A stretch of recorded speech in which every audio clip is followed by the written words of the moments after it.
Hello students, एक बहुत ही अच्छा गुड न्यूज है और गुड न्यूज ये है कि हमारा एक एक्सक्लूसिव ऐप है CS सपन सर। वो ऐप पे आपको FYJC अकाउंट्स और मैथ्स के हर एक एक्सरसाइज के वीडियो मिल जाएंगे। डिस्क्रिप्शन में लिंक दिया है, go and download now. Free resources के सेक्शन में एकदम ही सिस्टमैटिक वे में हर एक वीडियो आपको मिलेगा। बहुत सारे टेस्ट भी मिलेंगे। Happy learning. हेलो स्टूडेंट्स, इस वीडियो में हम 6.3 के रिमेनिंग क्वेश्चंस करने वाले हैं। That is question number 12, 13, 14, 15। Okay, ready for it? Find the number of 6 digit numbers using the digits 3, 4, 5, 6, 7, 8 without repetition. How many of these numbers are divisible by 5 and not divisible by 5? तो इधर 3 question है। पहले ये पूछ रहे हैं कि ये 6 नंबर्स कौन से हमारे 3, 4, 5, 6, 7, 8। तो 6 नंबर्स हैं और 6 डिजिट का नंबर हमें बनाना है, यानी सारे के सारे नंबर्स यूज करने पड़ेंगे। तो पहले क्वेश्चन में वो ये पूछ रहे हैं कि ऐसे कितने नंबर्स बना सकते हो विदाउट रिपीटेशन। तो ये तो बहुत ही सिंपल आंसर है बेटा, 6p6 यानी 6 फैक्टोरियल, यानी कि 720 अलग अलग नंबर ऑफ वेज में आप अरेंजमेंट कर सकते हो। 6 नंबर्स हैं, 6 पोजीशंस हैं, 6 फैक्टोरियल यानी कि 720 वेज में आप नंबर्स बना सकते हो।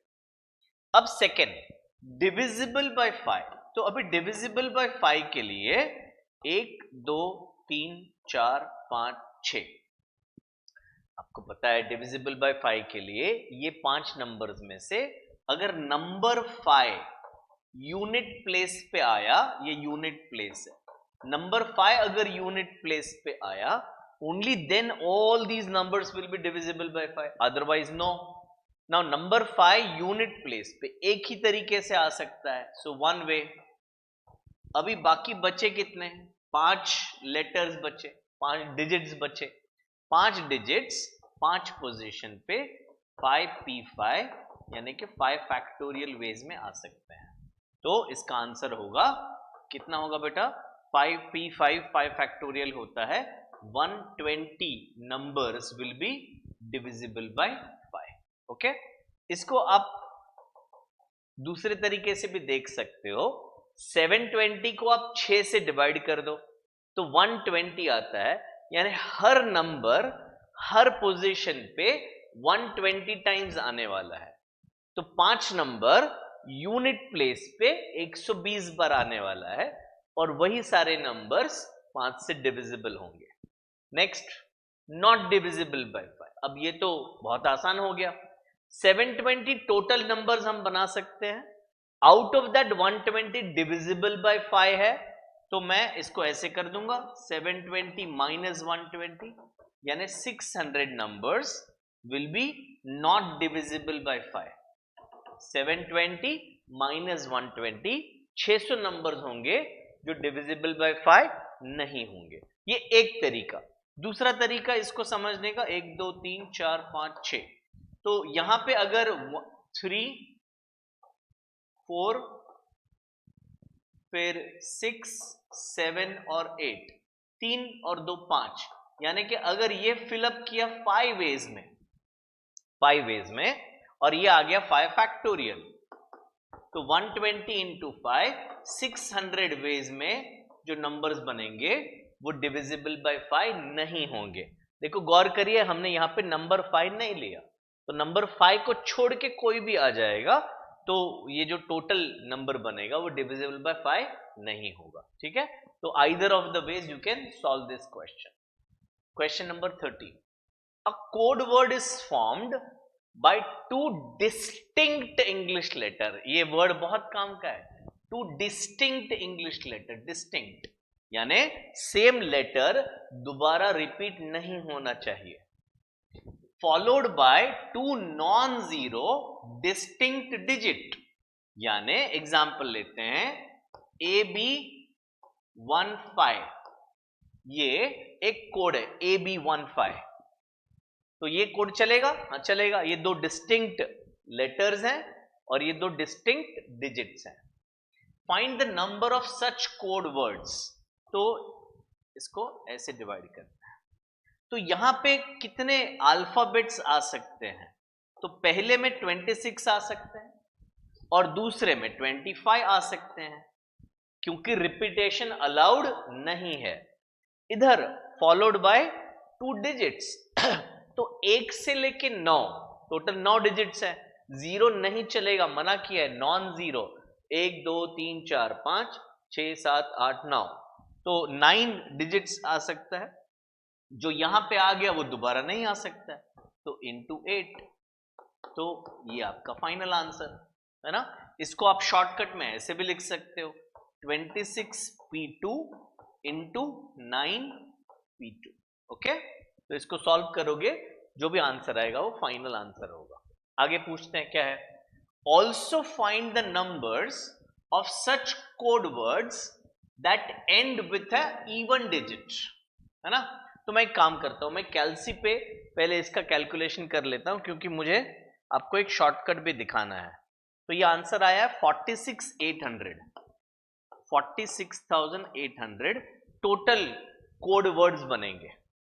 अब सेकंड में देखो क्या पूछ रहे हैं। सेकंड में पूछ रहे हैं इसमें से इवन नंबर्स वाले कितने होंगे।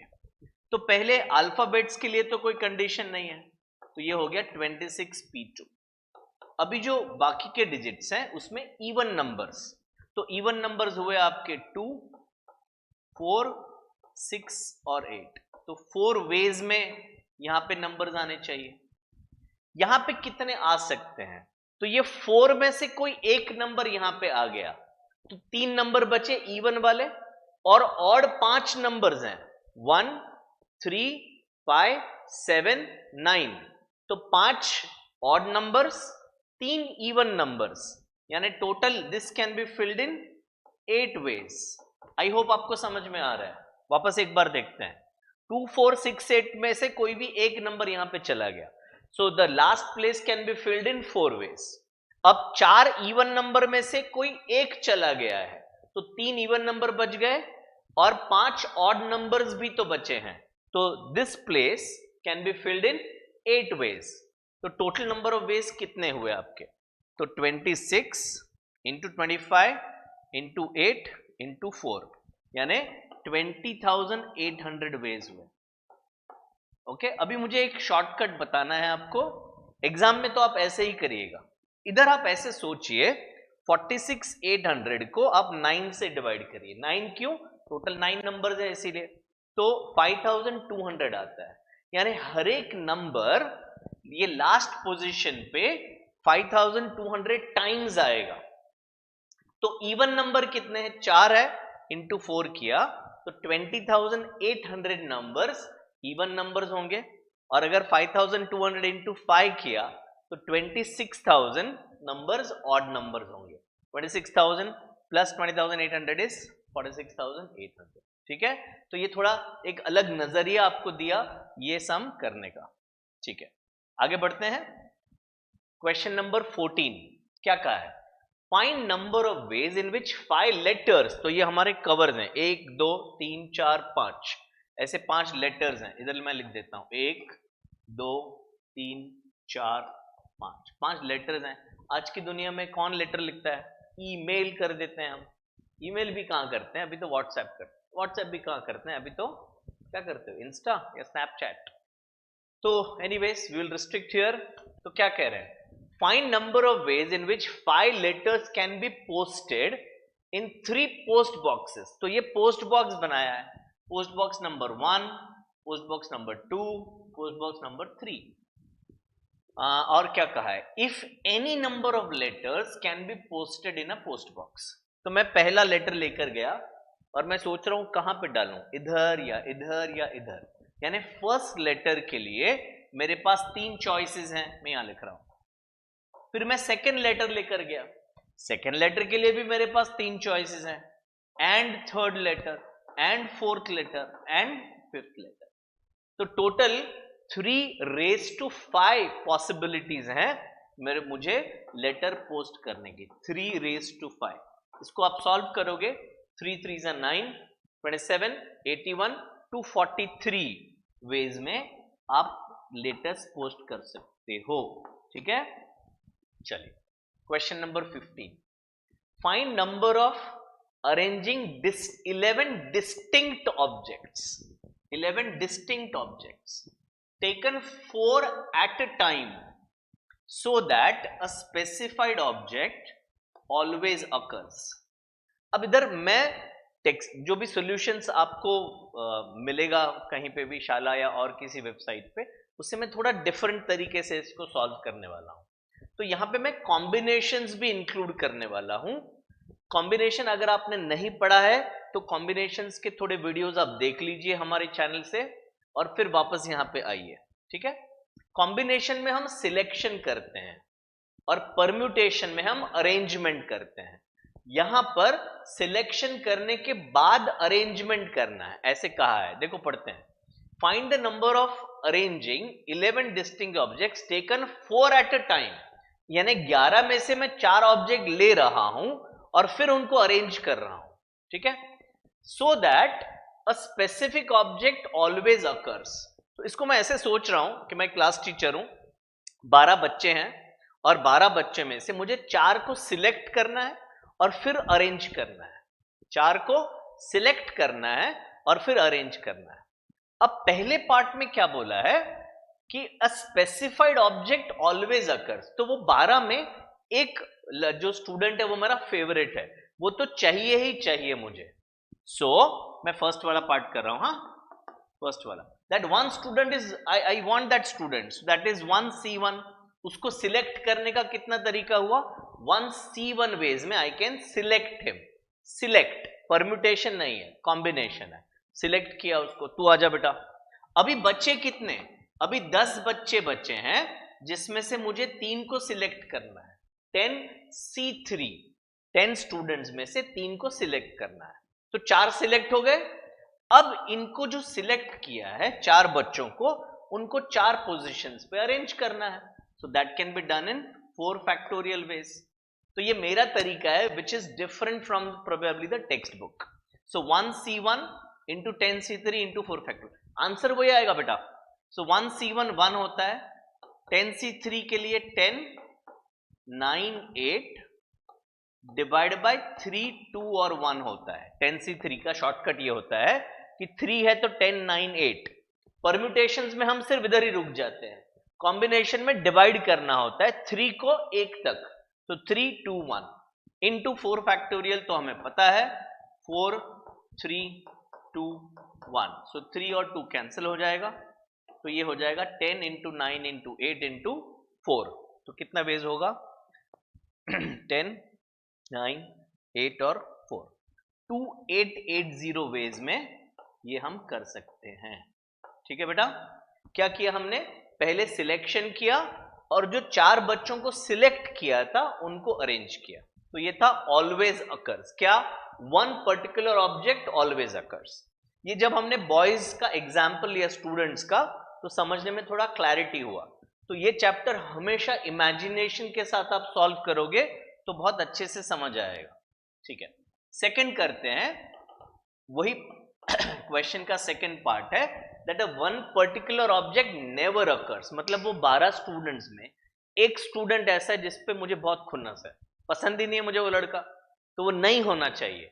तब तो और अच्छी बात है, तब 4 बच्चे मुझे किस में से सिलेक्ट करने हैं, 11 में से। तो 11 में से 4 मुझे सिलेक्ट करने हैं, 11C4, और वो जो 4 सिलेक्ट किए उनको अरेंज करना है 4 factorial. Okay, I am sorry, एक गड़बड़ हो गया, ये 10C4 होना चाहिए ना, क्योंकि 11 में वो एक बच्चा तो चाहिए ही नहीं मुझे।